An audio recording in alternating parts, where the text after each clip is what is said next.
Yo, what up? It's your boy DJT, and I'm back. But first, before I forget, before I begin, and before you get the chance to think, oh no, not again, haven't we heard enough from him? Let me remind you yet once again, these stories I share are not about now as much as they are about then. And to thank anyone who has found a moment to spare to partake of these portions of my life which I have chosen to share. And also to admit that I don't know what set me off on this experimental lyrical rhyming spree going on and on like some narcissistic Facebook junkie. Ooh, it's all about me. The fact of the matter is, it's something that's pretty much out of control. This rhythmical way of bearing my soul. I guess there's no more denying it. I'm getting old.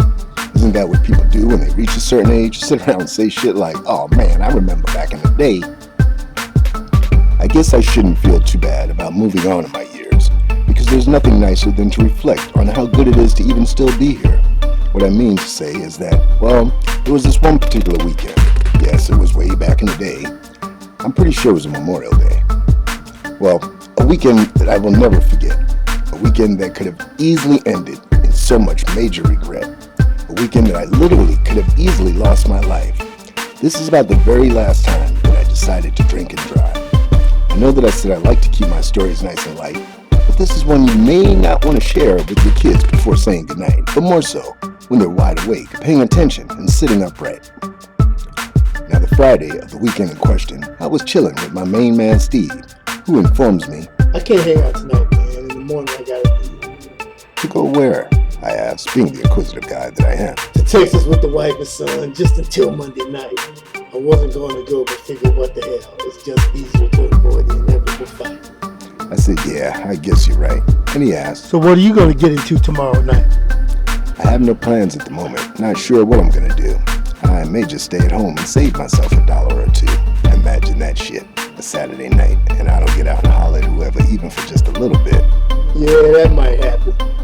Maybe if you get sick. And with that, we laughed, looked at each other, high-fived, and said, no shit.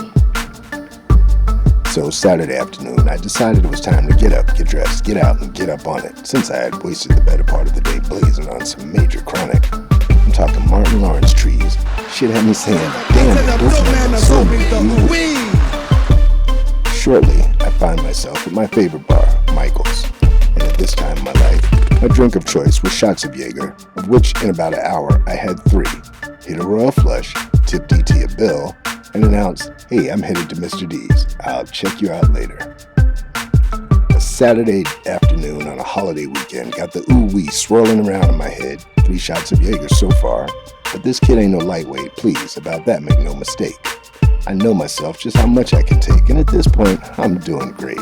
Maintaining my cool as I chill with Rhonda Girl and rest my ass on my favorite stool. It's all good in the hood, and it gets better. Just wait. About an hour and a half, and another 3 shots of Jaeger later. What do you know? Out of nowhere, cha-ching, jackpot, 6 out of 6 on the fucking Keno. I head to the men's room, and by now, still feeling great. After tipping out, I was up $2,400, and it dawned on me I had not yet ate. So with ease, I maneuvered the car from there to the next bar. Wanting to get some food up in me, my next stop was Moondoggies to see that girl Kimmy. About 2 hours of turkey sandwich and 3 more shots of Jaeger later. I was down 300, and it was time to go home and blaze one because I wasn't feeling the ooh-wee anymore. So I stepped out of the bar, opened the door to the car, and... Well, the next morning as I awake, I find myself holding what's left of a Jack-in-the-Box chocolate shake. I'm sitting in my favorite living room chair, and my first thoughts are, how the fuck did I get here?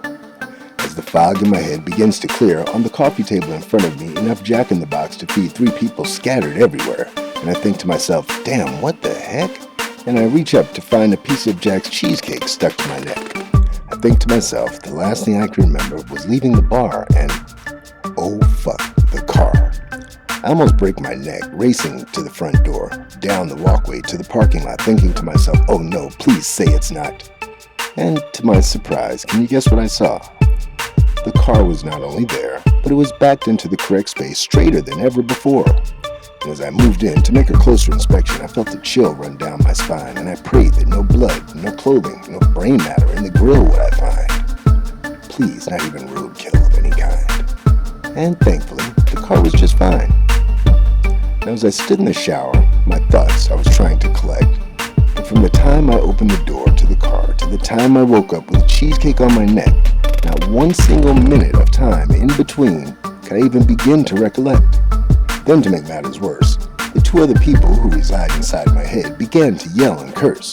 What the hell is your problem? Don't you know how lucky we are that we're not dead? Or even worse, forget about our life. Suppose I killed someone's son or daughter, or husband or wife.